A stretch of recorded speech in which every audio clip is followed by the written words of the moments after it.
વઘારેલા મમરા કે મમરાનો ચેવડો આપણને આપણા ઘરનો ના ભાવે પણ બીજાના ઘરનો ખૂબ જ ભાવે. આ એક વાસ્તવિકતા છે, સાચી વાત ને?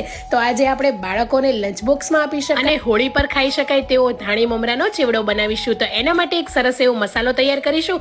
1 મોટી ચમચી લાલ મરચું પાવડર, અડધી ચમચી કાળા મરી પાવડર, 1 ચમચી આખું જીરું, 1 ચમચી વરિયાળી, 2 ચમચી ખાંડ અને 1.5 ચમચી આમચૂર પાવડર એડ કરીને સારી રીતે ગ્રાઇન્ડ કરી લઈશું. મસાલો તૈયાર છે. 1 મોટી ચમચી તેલ, જીરું, હિંગ, થોડા એવા સિંગદાણાને સારી રીતે સાતરી લઈશું. લાલ લીલા મરચાં એડ કરીશું. તીખાશ તમે તમારા પ્રમાણે એડ કરી શકો છો. મીઠા લીમડાના પાન, આખી વરિયાળી એડ કરીને સાતરી લઈશું. બધી જ વસ્તુ એકદમ સરસ રીતે સતળાઈ છે એટલે 1 મોટી ચમચી હળદર પાવડર એડ કરીને મિક્સ કરી લઈશું. હવે અહીંયા મેં જુવારની ધાણી લીધેલી છે તો અહીંયા મોટા 3 કપ જુવારની ધાણી એડ કરીશું અને 3 થી 4 કપ જેટલા મમરા એડ કરીશું. મીઠું અને બનાવેલો 4 થી 5 ચમચી જેટલો મસાલો એડ કરીશું. બધી જ વસ્તુને સારી રીતે મિક્સ કરી લઈશું. આ મસાલા સાથે તમે ધાણી મમરાનો ચેવડો બનાવશો ને